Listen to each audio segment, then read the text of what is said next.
வணக்கம் தலைவா, அனைவருக்கும் இனிய வணக்கம்.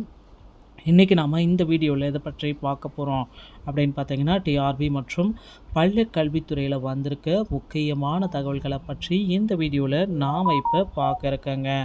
டிஆர்பி மற்றும் பள்ளி கல்வித்துறையில் ஒரு முக்கியமான தகவல் வெளியிட்டிருக்காங்க.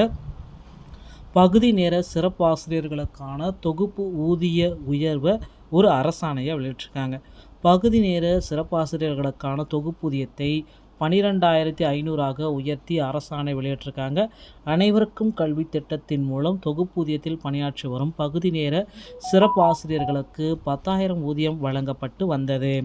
இந்த ஊதியத்தை உயர்த்தி வழங்க வேண்டும் என்று கோரிக்கை இருந்தது. மேலும் ஒருங்கிணைந்த பள்ளிக்கல்வி மாநில திட்ட இயக்குனரும் அரசுக்கு கோரிக்கை வைத்தார்.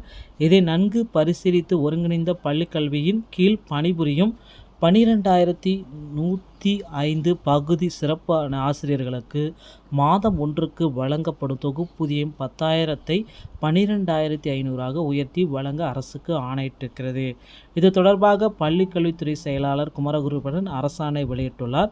அதன்படி பகுதி நேர சிறப்பாசிரியர்களுக்கு ஊதியம் உயர்த்துவதால் ஒவ்வொரு ஆண்டும் 11 மாதங்கள் தொடர் செலவினமாக 33,28,87,500 நிகர்வாக ஒப்புதல் அளித்தும் நடப்பு நிதியாண்டில் ஜனவரி மாதம் முதல் மார்ச் வரையிலான காலகட்டங்களில் 9,07,87,500 நிதி ஒதுக்கீடு செய்தும் அரசாணையில் உத்தரவிட்டிருக்காங்க. ஸோ பகுதி நேர சிறப்பாசிரியர்களுக்கு அரசாணை வெளியிட்டு அவங்களுடைய சம்பளத்தை 12,500 மாற்றி கொடுத்துட்டாங்க.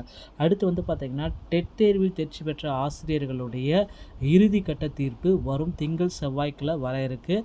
ஸோ இதில் பார்த்திங்கன்னா 400 ஆசிரியர்களுக்கு பணி நியமனத்தை வழங்கலாமா வேண்டாமா அப்படின்ற ஒரு மிகப்பெரிய அறிவிப்பை வெளியிட போகிறாங்க. டிஆர்பியில் இந்த அறிவிப்பு பார்த்திங்கன்னா எல்லார் மக்களுமே எதிர்பார்த்துட்ருக்க ஒரு மாபெரும் அறிவிப்பு. பள்ளி கல்வித்துறையில் ஆசிரியர்களுடைய முக்கியமான பங்கீடாக இதை வைக்க போகிறதா சொல்லியிருக்காங்க. டிஆர்பி மற்றும் பள்ளி கல்வித்துறை சம்பந்தமான அனைத்து வகையான செய்திகளையுமே நீங்கள் உடனுக்குடன் பெற நம்ம சேனலோடு இணைந்திருங்கள். அடுத்த வீடியோவில் இன்னொரு செய்தியோடைய உங்களை சந்திக்கிறேன். நன்றி, வணக்கம், தேங்க்யூ.